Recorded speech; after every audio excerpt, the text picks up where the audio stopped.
Starting a business is a huge thrill, right? But let's talk about what really separates a side hustle from a serious company: the foundation. Today, we're getting into the nitty-gritty of your legal and financial setup. Because if you get this part wrong, you're basically building on quicksand. But if you get it right, well, that's how empires are built. Let's get into it. So I want you to think of your business like a house you're building from the ground up. It absolutely needs a strong legal shield to protect it when the storms roll in, and it needs a powerful financial engine to keep the lights on and, actually grow. If you nail these two things, you're building something that can really stand the test of time. All right, here's our game plan. We're going to start with the foundation itself, then figure out the right legal shield to protect you. After that, we'll get into fueling your financial engine, talk about the power of what we call good debt, and finally, we'll talk about putting together the pro team you need to make it all happen. Okay, first things first, choosing your legal shield. And look, this is so much more than just boring paperwork. This is the wall, the firewall that separates the risks of your business from your personal life. This is what's going to protect your car, your house, your savings if things ever go south. Here it is, maybe the most important term of the day: personal liability. It really just boils down to one simple, kind of terrifying question. If your business gets sued or racks up a bunch of debt, can they come after your house? The answer to that question completely depends on the legal shield you pick. So yeah, we can't just wing this part. So this chart pretty much lays out the whole decision for you. Over on the left, you've got the sole proprietorship. It's the absolute easiest way to start. You sell one thing and boom, you're in business.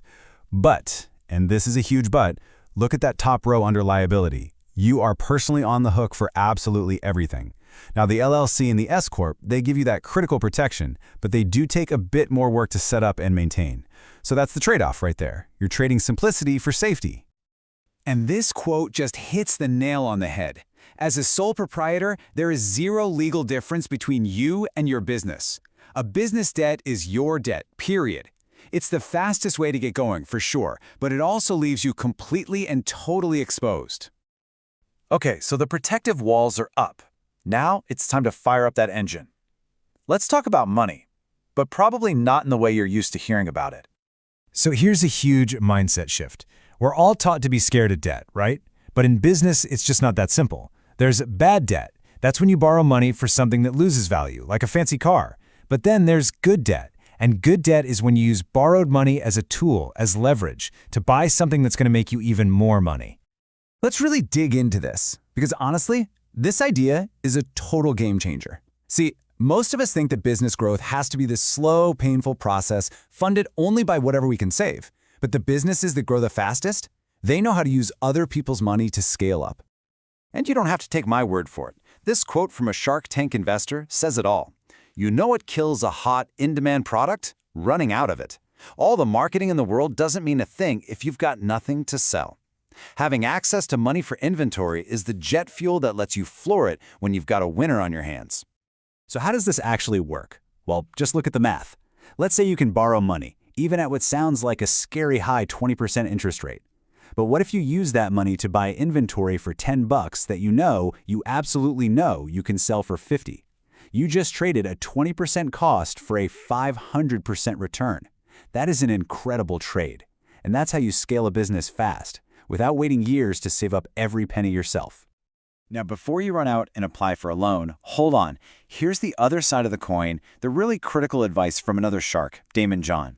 This whole strategy is for scaling something that is already working.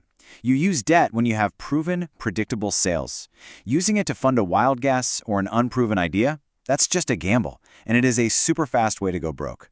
Prove the concept first, then use debt to pour gas on the fire.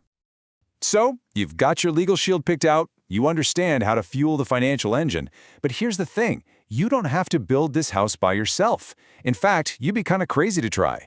You need to bring in the pros, the architects who already know all the building codes. Your two most important hires right at the very beginning are going to be a lawyer and an accountant. Now I know, trying to save money by doing it yourself is tempting, but it's a classic mistake. A good lawyer makes sure you pick the right shield and set it up correctly. A good accountant does way more than taxes. They help you actually understand the financial health of your business so you can make smart moves. Trust me, paying them now will save you 10 times that amount in headaches and costly mistakes later on. So we end right where we began, with your foundation. Based on what you want to build, what your goals are, and your own comfort with risk, which legal shield is the right one for you? Answering that question isn't just checking a box. It's the first real concrete step you take in building a business that's truly built to last.